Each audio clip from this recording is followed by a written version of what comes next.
This is Bedtime Stories, Grownup Edition, Collateral Damage, Part 9. When we left off, the matriarchs of the family had did their big ones.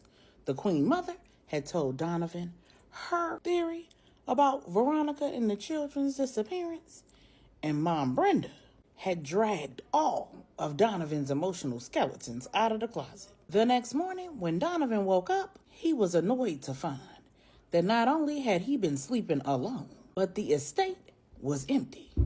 Everybody had gotten up and started their Monday morning like his kids weren't even missing. And Maribel had sent him a text message saying that she was going into the office, but she was doing lunch at her estate and he was welcome to join her. He was pissed off, so he called his brother Q. When Q answered, he said, "Where you at, bro?" Q said, "I'm about 30 minutes outside of Houston. What's up?" Donovan asked, "You found a lead that suggests my kids are in Houston?" Q said, "No, I'm leading a 2-day training for Houston PD." Donovan said, "So y'all just going on with y'all lives like it's business as usual?" Q said, "I have a full-time job and several businesses to run. I also have a wife and kids of my own. If I can't multitask, then I can't get anything done. Now, LJ is at the firm, and we have every person necessary working on your case." Donovan said, "So I'm just a case?" Q said, "No, but in order to handle this the right way, we have to maintain our objectivity. So we're handling it like we would any other case, and we give every case our absolute best. Our team is running down every lead that we have, and LJ is currently attempting to develop additional leads. I'm not sure what else you want." Donovan said, "I want the whole world to stop until I find my kids." Q said, "I understand. Last year, I had a case. The father wasn't on the birth certificate and paternity hadn't been established, so DPD wasn't in a position to be able to put out a missing persons report. I'm going to tell you the same thing that I said to that man. Let me do the investigating. If you can think of anything, even something small, write it down.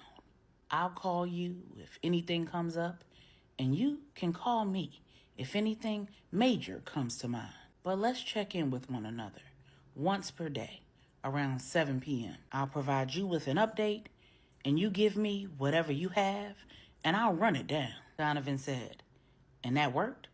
Did you find the kid?" Q said, "Yes, it worked, and I found the kid.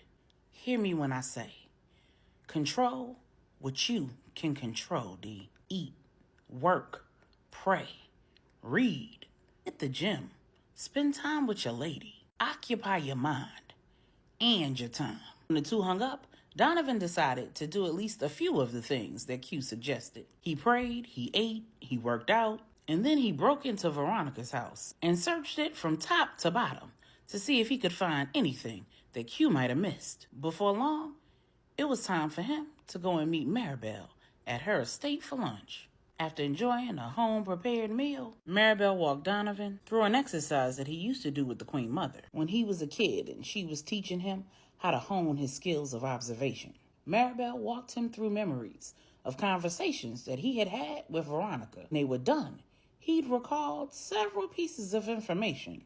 When he grabbed the phone, Maribel said, "Didn't your brother tell you that you all would have a check-in at 7?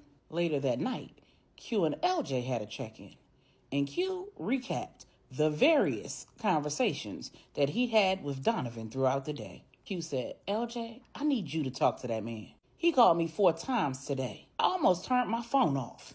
Then I remembered that I got a wife and kids of my own." LJ said, "You know how that man's mind is. It's always running at 1,000 miles per hour. So it's got to be running at like 2,000 when there's a problem." Q said, "I know.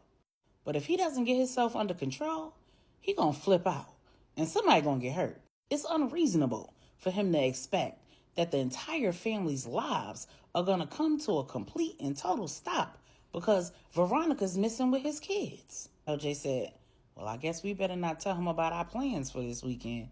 Q said, "Hell no." So apparently Veronica speaks some Spanish.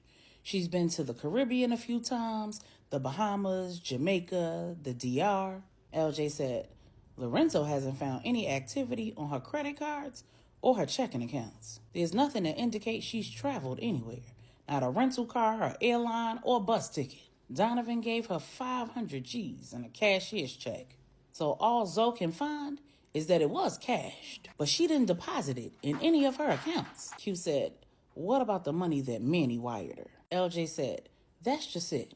Manny wired it to an offshore, and every dime of it is still in the account. Manny's accountant tried to get it back, but they couldn't finagle anything. I've got Zoe trying to hack into the system and steal it back. Q said, good. Well, she's still in contact with Tracy in Philly. I spoke to her, and she said she hasn't heard from her, though. As appreciative as she is for that work we put in to get her and her son away from Ace Newport, I don't believe that she would help Veronica do this. According to Donovan, she wasn't in contact with her family in Moline, but she is still in contact with some of her family in Baton Rouge. I sent the names that he remembered to Brianna, and she's increasing surveillance on their homes. LJ said, cool. Q said, lastly, Donovan told me that Veronica had been seeing some lawyer for over a year. He can't even remember the man's name, but he said that it sounded Arabic. He did remember that he's in criminal law. He doesn't know if he's a black Muslim or actually Middle Eastern. But I've got Zoe running through the Texas bar looking for all lawyers with an Arabic-sounding name. OJ said, that's like looking for a needle in a stack of needles. Q said, I know. The next day, MomBrenda was discharged from the hospital. The entire family was waiting for her at the estate, all except for Q. He was still in Houston providing that training.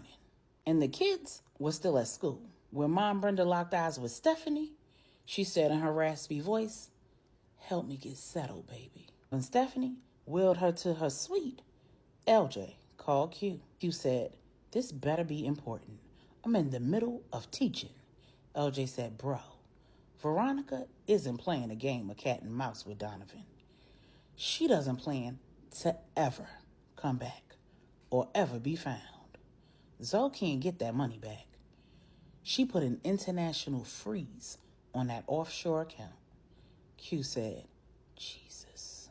In MomBrenda's suite, she's decided to take advantage of the free time she has until her nurse and physical therapist arrive and have that long overdue conversation with Miss Stephanie. Using the tablet, she asked Stephanie, what's going on, baby? Stephanie tries to keep it vague, but MomBrenda ain't going. She asks, do you feel like your body's been invaded by aliens? Stephanie says, kind of. MomBrenda asks, feel like you got a stranger in your womb? Feel like you got a baby terrorist in there bossing you around, controlling your life, messing with your emotions, and interfering with your plans? When Stephanie looked away, her eyes got a little moist. Then MomBrenda told her all about her own pregnancy with her only son, Marcus. She said, I was so afraid that I wouldn't be able to love him.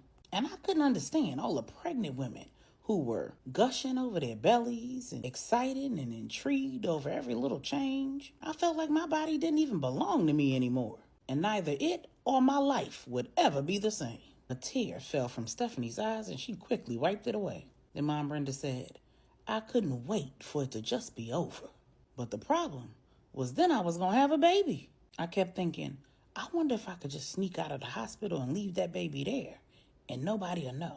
Stephanie chuckled, and MomBrenda said, and that's when I knew that something was wrong.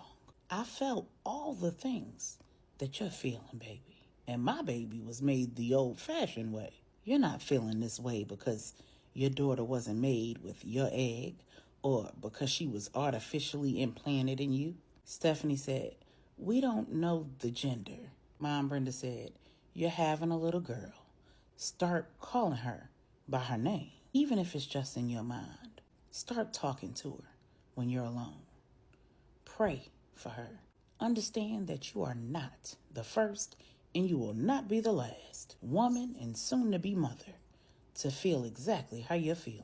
When I was pregnant all those years ago, there wasn't any help. Mothers like me were made to feel embarrassed and ashamed for not being over the moon about the prospect of becoming a mother.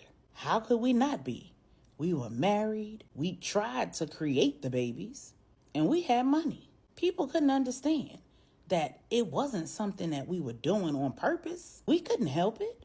When the medical community finally started to realize that it was medical and not a personal defect, they still failed us. They called it maternal hysteria. But what I was experiencing, what you're experiencing, is called perinatal depression, Stephanie. And there's help for it. Stephanie said, I'm not depressed.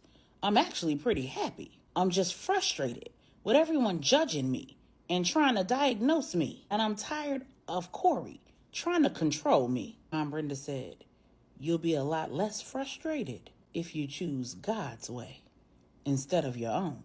And if you don't make God's will a priority, you're going to ruin your marriage. What MomBrenda didn't tell Stephanie is that when her husband, Pastor Corey, came to see her at the hospital 2 days before, he told her that Stephanie seemed disconnected from the pregnancy and that he was concerned that it was because the baby wasn't their biological child. After she used the tablet to share her experience with him too, she encouraged him to suggest that Stephanie see a therapist, or at the very least, discuss perinatal depression with her OB.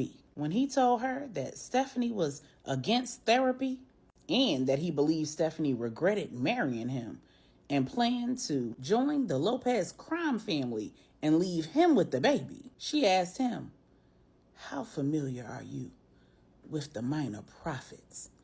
In her raspy voice. Corey laughed and said, well, considering that I've not only been to seminary, but I also hold a doctorate in theology, I'd say I'm pretty well versed. They both laughed, and using the tablet, MomBrenda said, Pastor, I'd like to suggest that you meditate on the minor prophet Hosea. I believe that his marriage to Gomer might just resonate with you. Corey said, unless you know something about Stephanie's past that I don't know, I don't quite see how Stephanie and Gomer are even comparable. MomBrenda chuckled and said, using the tablet, Stephanie is my heart. I am not calling her a whore. I'm simply saying that the same God who would orchestrate his obedient prophet's life in such a way as to cause him to marry a prostitute, knowing just how much he would suffer, is the same God who told you to marry Stephanie. God knew Gomer was a prostitute, just like he knew that Stephanie was hell on wheels. Corey said, now that she is. MomBrenda said, and God didn't tell Hosea to marry a former prostitute. He told him to marry a woman who was and would continue to be a prostitute even after they married. She even had children with her Johns. And God had Hosea name and raise them. Corey said, I know that obedience is better than sacrifice, but I might have chose the sacrifice. MomBrenda chuckled and said, when Gomer went back to the whorehouse, Hosea didn't just welcome her back. He went and got her. Now that's obedience. Corey said, I'll take sacrifice for 400, Jesus. They both laughed. And then MomBrenda said, be careful what you wish for, because you just might get it. Corey said, no, I get it. Hosea's marriage to Gomer was just a portent of God's marriage to the Israelites. It was a demonstration of God's long-suffering, patience, and his commitment to wait for the sinful to return to him. Then MomBrenda said, you preaching now. Corey said, most people don't even realize that Gomer even left her illegitimate children with Hosea to raise. And he didn't just raise them, he loved and cared for them, despite knowing that they couldn't even possibly be his. Then MomBrenda said, and now you cooking with grease. Now, if Hosea would have chosen the sacrifice, poor Gomer would have never found redemption. How did she find redemption, Pastor? Corey said, through her husband's obedience and his forgiveness. Then they both got quiet, and MomBrenda said, you may just have to give her up for a time, but don't give up on her. And whatever you do, take care of that baby.